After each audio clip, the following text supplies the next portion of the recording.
बिस्मिल्लाहिर्रहमानिर्रहीम। 9th class, अस्सलाम वालेकुम। आज हम ग्रामर के पोर्शन में कनाया पढ़ेंगे। तशबीह इस्तारा हम कर चुके हैं, आज हम कनाया करेंगे। कनाया के लुग़वी मानी है छुपी हुई बात। पहले मैं आपको यहाँ तक बता दूँ, आपके एमसीक्यूज़ में भी ये चीज़ आती है, कनाया के लुग़वी मानी डैश के हैं। तो वो 4 जो भी ऑप्शन हुए, लेकिन सही ऑप्शन क्या है? चाहे कनाया के लुग़वी मानी छुपी हुई बात करने के। इस्तिलाह में कनाया ऐसे लफ्ज़ या लफ्ज़ों के मजमूए को कहा जाता है जो मजाजी या गैर हकीकी मानों के लिए इस्तेमाल किए जाएँ। कनाया के मजाजी मानी है लुग़वी मानी से कुछ ना कुछ ताल्लुक़ रखते हैं, मगर ये ताल्लुक़ तशबीह का नहीं होता। लुग़वी मानी कौन से होते हैं? जो आप मानी लुग़त में देखते हो, डिक्शनरी में देखते हो।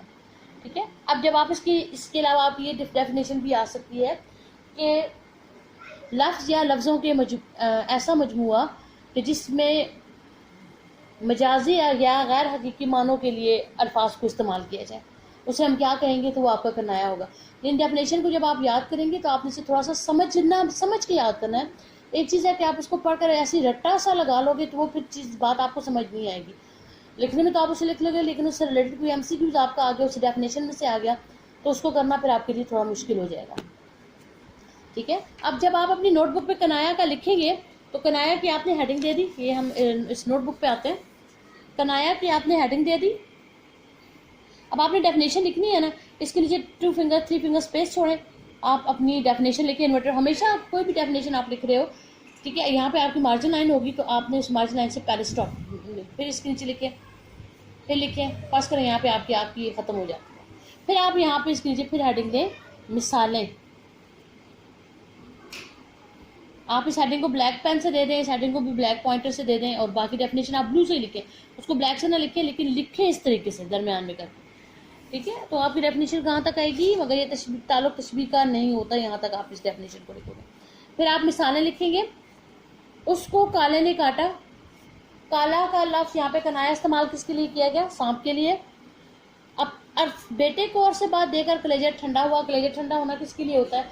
जब खुशी मिलती है, राहत होती है, सुकून मिलता है, तो उसके लिए। अपने सफ़ेद बालों का कुछ ख्याल करो। सफ़ेद बाल बुढ़ापे के लिए का कनाया है। जब से चूल्हा ठंडा हुआ, किसी रिश्तेदार ने खबर ना दी।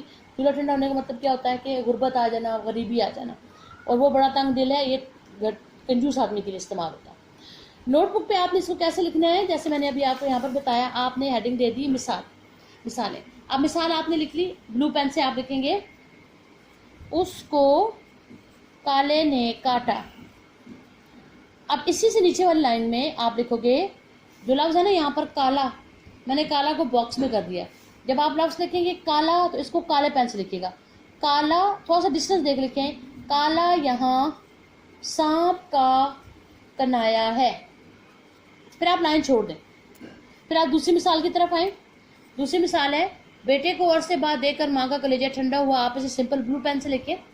फिर जब आपका होगा कलेजा ठंडा होना, नीचे दूसरी लाइन जब आप लिखोगे, फिर इसे ब्लैक से लिखे, बाकी सारा आप यहाँ पर उसको ब्लू से लिखें। यानी जो लफ्ज़ कनाया के तौर पर इस्तेमाल किया गया, आपने उसे थोड़ा बोल्ड कर दिया। फिर अपने सफ़ेद बालों का कुछ ख्याल करो। इसी तरह आप ब्लू पेन से लिखेंगे। जब सफ़ेद बाल आएंगे तो उसको ब्लैक से लिख के उसी के साथ आपने यहाँ पे बता देना है कि बुढ़ापे के लिए कनाया है। फिर आप लिखते हो जब से चूल्हा ठंडा हुआ, किसी रिश्तेदार ने खबर ना ली। चूल्हा ठंडा होना। अब यहाँ पे ये भी मैं आपको बताती चलूँ, चूल्हा ठंडा होना ये क्या है? ये हमारे आ जाते हैं मजाजी मानी। लुग़वी मानी क्या है? गुर्बत है। मजाजी मानी क्या है? काला, यहाँ पे समझे मजाजी मानी है, तो इसका लुग़वी मानी क्या है? सांप है। कलेजा ठंडा होना मुहावरतन भी हम इसे इस्तेमाल करते हैं। आप इसे मजाजी मानों में ले लो, और लुग़वी मानी इसके क्या हो गए? कनाया और खुशी। सफ़ेद बालों का ख्याल। सफ़ेद बालों का ख्याल, सफ़ेद बाल आपका यहाँ पे आ गया लुग़वी मानी, सॉरी मजाजी मानी। लुग़वी मानी जब उसके देखते हैं वो बुढ़ापे के लिए। इसी तरह वो बड़ा तंग दिल है, आप ब्लू से लिखोगे तंग दिल, ये आपका क्योंकि यहाँ पे है कनाया, तो आप इसको ब्लैक से लिखिए। फिर अगली स्टेटमेंट सारी जो है उसके साथ ब्लू से लिख देना। ठीक है। ये था आज का आपका काम कनाया। इसको आपने अपनी नोटबुक्स पे उतारना है, जैसे मैंने आपको यहाँ पर बताया। लेकिन ये तो 2-3 मिनट का काम है, आप इसे फटाफट कर लेंगे। ये आपकी बुक का पेज नंबर 131 है। ठीक है। साथ ही मैं आपको एक दूसरा काम दे रही हूँ जो आपने करना है, वो है आपका घर का काम। सहेली या दोस्त को खत लिखकर उधार दी हुई रकम इस अंदाज में मांगे कि उसे बुरा ना लगे।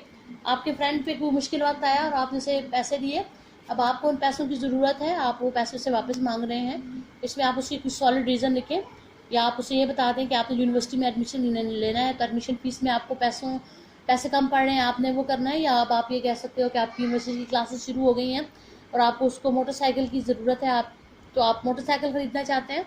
लड़के हैं तो मोटरसाइकिल वाला सिलसिला कर सकते हैं, लड़कियां हैं तो वो ये कह सकते हैं कि यूनिवर्सिटी में अपनी फ़ीस वगैरह जमा करानी है। तो इस तरह आप ये ख़त लिख सकते हैं जिसमें आपने अपने दोस्त या सहेली को उधार दी हुई रकम इस अंदाज में मांगनी है कि उसे बुरा ना लगे, ठीक है।